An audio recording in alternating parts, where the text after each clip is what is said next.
తెలంగాణలో గొర్రెల పంపిణీ స్కీమ్లో ఈడీ దూకుడు పెంచింది. ఈ వ్యవహారంలో అక్రమ నగదు రవాణా జరిగిందని గుర్తించిన ఈడీ సంబంధిత సూత్రధారులను విచారించాలని నిర్ణయించింది.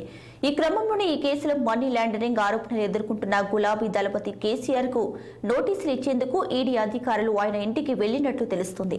అలాగే గొర్రెల పంపిణీ స్కీమ్ సంబంధించిన పూర్తి వివరాలను కావాలని తెలంగాణ సిఐడి అధికారులకు లేఖ కూడా రాసింది. గొర్రెల పంపిణీ పథకంలో భాగంగా సుమారు 700 కోట్ల రూపాయల స్కామ్ జరిగిందని ఏసీపీ అధికారులు గతంలో తేల్చిన విషయాన్ని ఈడీ నోటీస్ చేసింది.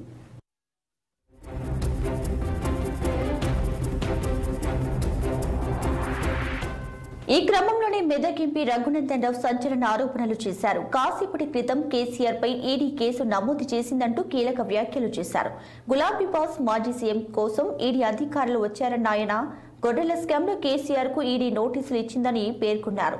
కేసీఆర్, హరీష్ రావు, వెంకట్రామిరెడ్డిలకు ముందుంది ముసల పండగ అంటూ ఈ సందర్భంగా వ్యాఖ్యానించారు రఘునందన్.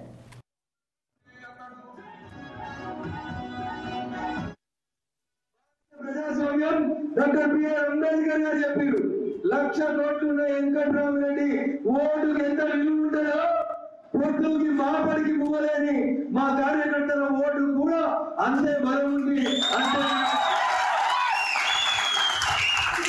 కొద్దిసేపటి క్రితం ఈడీఓలు వచ్చినాడు పాపం. అడిగి ఇంకా వెంకట్రామిరెడ్డి దగ్గర రాలేదు. అది చిన్నది పరిస్థితి. ముఖ్యమంత్రి, మాజీ ముఖ్యమంత్రి చంద్రశేఖరరావు గారి మీద ఈడీ ఇప్పుడే కొద్దిసేపటి క్రితం కేసు నమోదు చేసింది. ఏం చెప్తారు? ఏం చెప్తారు?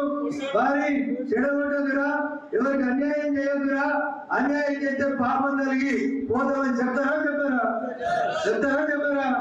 వెంకటరామరెడ్డి గారి మెదకోడా మెదకులో బీఆర్ఎస్ కోసం కష్టపడి జెండా మోసి ఏడిసి ఇందాక నరేంద్ర రెడ్డి చెప్పినట్టు ఊర్లో వెళ్ళిపోయిన కార్యకర్తల ఉసురు ఎవరికి తాకింది?